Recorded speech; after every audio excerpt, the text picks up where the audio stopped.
দোসরা মার্চ পর্যন্ত জেল হেফাজত শঙ্কর আড্ডের। রেশন বন্টন দুর্নীতিকাণ্ডে গ্রেপ্তার শঙ্কর। বনগাঁ পুরসভার প্রাক্তন চেয়ারম্যান শঙ্কর আড্ড।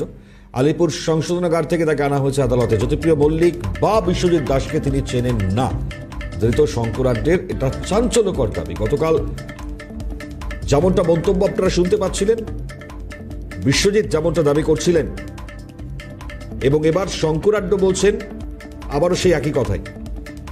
এখন অবশ্যই দেখবার আলিপুর সংশোধনাগার থেকে তাকে আদালতে পেশ করা হয়েছে। আজকে কি পেশ করবেন আরো বিস্তারিত অদ্রিজা জানাবেন। অদ্রিজা, কি মূলত বক্তব্য শঙ্কর আড্ড আজকেও বললেন? দেখো মনে হয় যে বিষয়টি জানাই যে আজকে রেশন বন্টন দুর্নীতিকাণ্ডের যে শঙ্কর আড্ডের মামলাটি ছিল কলকাতা নগর দায়রা আদালত অর্থাৎ ইডি বিশেষ আদালতে, এবং এদিন শঙ্কর আড্ড বেশ কিছু বক্তব্য তুলে ধরেন। প্রথমেই যখন তাকে আলিপুর সংশোধনাগার থেকে আদালতে নিয়ে আসা হয়, সেই সময় সাংবাদিকরা যখন তাকে প্রশ্ন করেন যে ইডি দাবি করছে জ্যোতিপ্রিয় মল্লিকের কালো টাকা বিশ্বজিৎ দাসের হাত ধরে সেই টাকা আপনার কোম্পানিতে আসছে, তখন তিনি জানান জ্যোতিপ্রিয় মল্লিককেও যেমন চেনেন না, সেই রকমই তিনি বিশ্বজিৎ দাসকে চেনেন না, যে বিশ্বজিৎ দাস তার কোম্পানির এক্স ম্যানেজার ছিলেন। এমন বিস্ফোরক তথ্য তিনি তুলে ধরেন।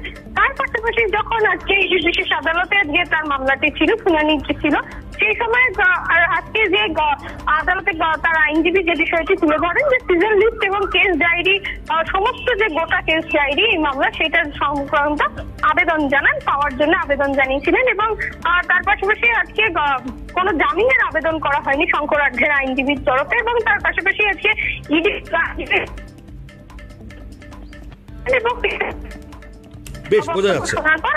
আদালতে মার্চ পর্যন্ত জেল হেফাজতের নির্দেশ দেওয়া হয় ধৃত শঙ্কর আড্ডের। এবং শুধু তাই নয়, তার আয়োগের সমস্ত কেস ডায়েরি নিয়ে আগামী শুনানিতে উপস্থিত থাকবার নির্দেশ দেওয়া হয়।